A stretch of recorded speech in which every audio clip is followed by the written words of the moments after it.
welcome to Pirate TV and welcome to the Halftime Show. I'm Elowen Fonestock. And I'm Finn Talley. When something has been one way for decades, it can be scary to introduce change. But that is exactly what happened this year for Inglewood football. One coaching team left, but a new one came in with new energy.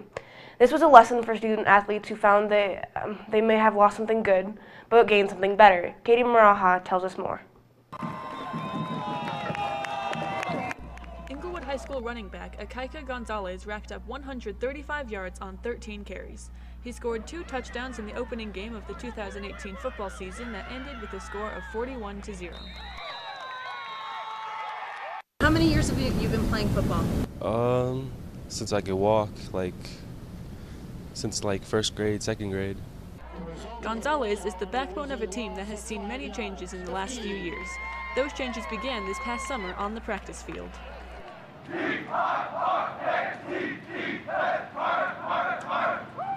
Blue and White has a dynamic team of coaches that have changed the motivation and attitude of its players. Our coaches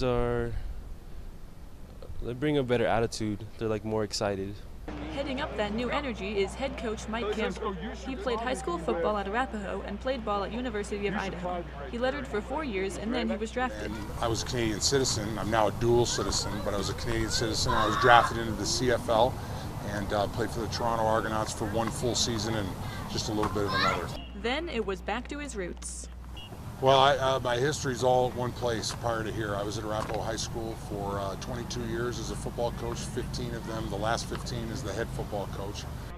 To say he had a successful run would be an understatement. Coach Campbell logged nearly 100 career wins during his tenure. Well, in my head, I'd come to the conclusion that 15 years was a good number to be finished over at Arapahoe High School. I felt like I'd accomplished really all I had to do there. Was proud of the work we put in there as a coaching staff and myself and the kids, and I had 90 career wins there and 15 full seasons as a head coach. It just was a lot of nice round numbers, and I've been feeling maybe the itch to step down over there for maybe a couple seasons, and finally made that decision the end of last year, 2017. And he thought about taking a year off and not coaching at all. He thought maybe he would coach his son, who's a 6th grader, but a job opening changed his plans. I saw this job was open, and I've known Ryan West for quite a while and think the world of him. And I didn't know Nate Smith very well, but I knew of him. And so when they reached out to me, I talked to him on the phone for a bit, and they convinced me to come over and interview. And then they kind of convinced me again that this was the right place for me.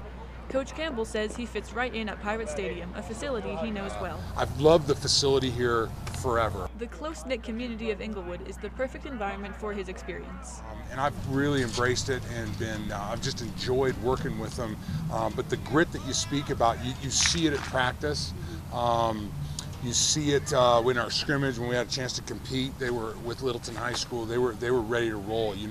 I didn't have to make a lot of Newt Rotnick type speeches to get them going. They just kind of got themselves going. Players like strong tackle Gabe Torres says he and the team needed a different coaching style and motivation.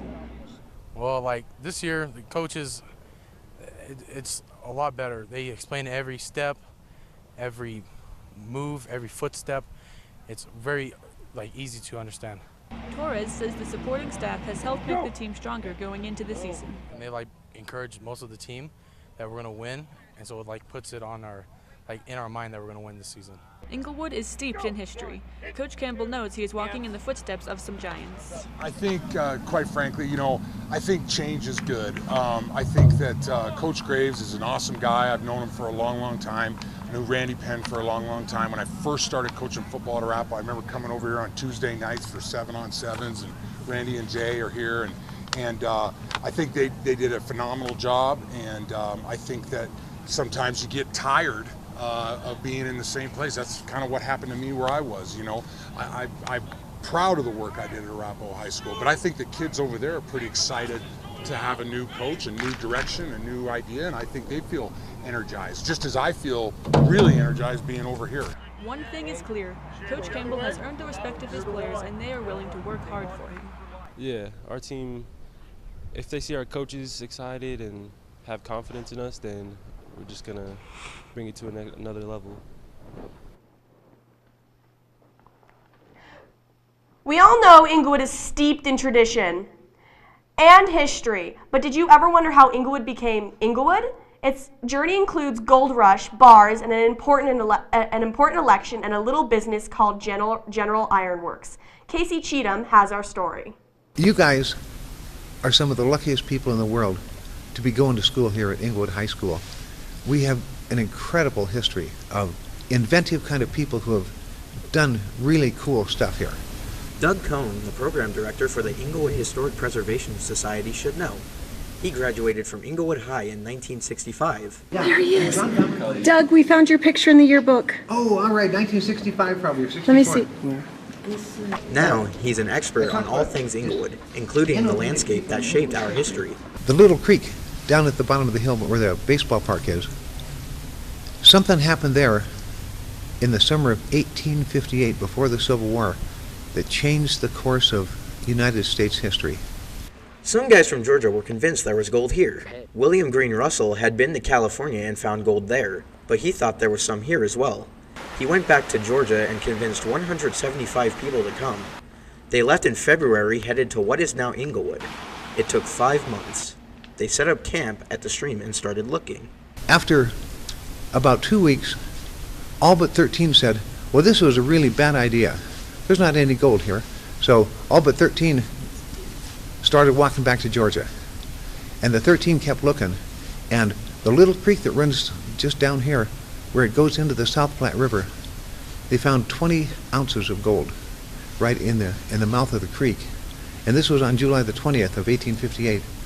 A traveling salesman, John Cantrell, was paid in gold and traveled to Kansas City to tell everyone what they found. Within 2 days, the word was out, gold in the Pikes Peak area. Yeah, I love these old newspapers. Within 6 months, 40,000 people came across the prairie into the Denver Basin. Within a year, 100,000 came here. Inglewood became a city in 1903. Cheralyn, Orchard Place, and Fisk Gardens west of Broadway was included.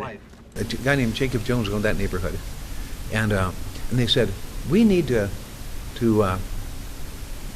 make a city here. Yeah, we've got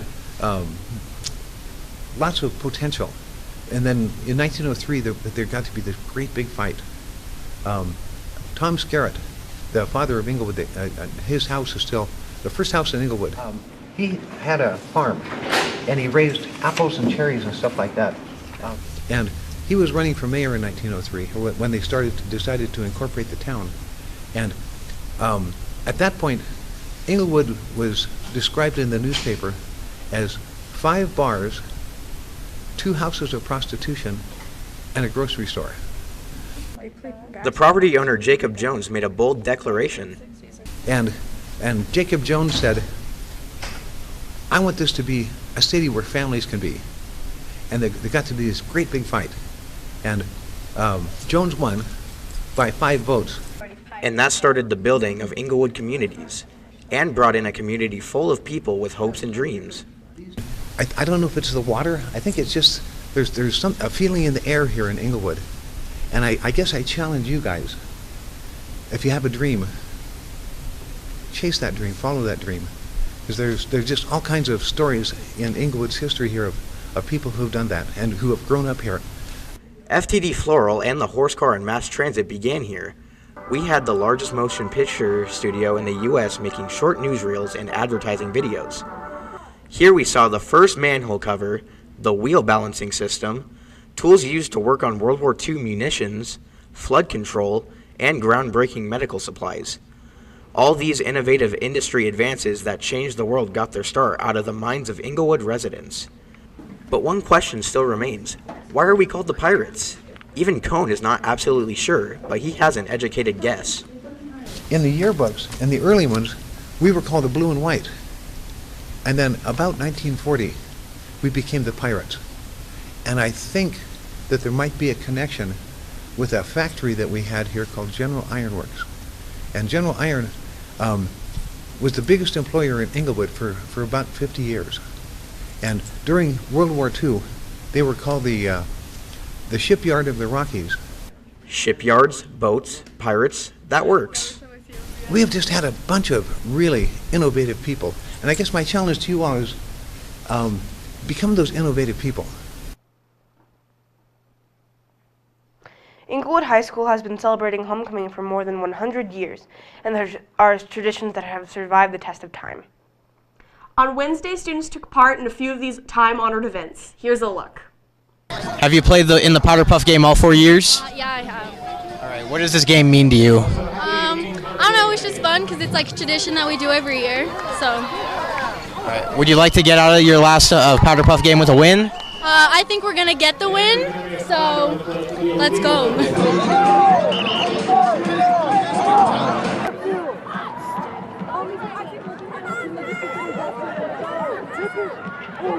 How many years have you been a cheerleader for the Powder Puff game? 3. All right, what does cheerleading mean to you? It means that I get to go out here, I get to cheer on these football players, and I get to have fun. All right. What advice do you got for anyone else who wants to be a cheerleader for these kind of games? Look, you follow your dreams. We only got 4 dudes out here. We need more. Come on, show some school spirit, get out there, have some fun. She's got the first down. Oh no, she was stopped short. Freshman sophomore team looks like they will take over on down. How are you liking the Powder Puff game so far? It's freaking sweet out here, dude. Just people are partying. I mean, it's just a great time, dude. You think the underclassmen are going to take it for you, or the upperclassmen? Oh, definitely the underclassmen, dude. Like, the upperclassmen, who votes for them, dude? Like, no, dude. Who do you think's going to win this one, the upperclassmen or the underclassmen? Upperclassmen. Run it again! Down by 10. Oh, what a belt! Smile. 2, 1, go!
You get a little wind going, that feeds it pretty good. Way to go, Shots! Good. It gets us all, like, all the students together. It brings us all closer, so it's actually good.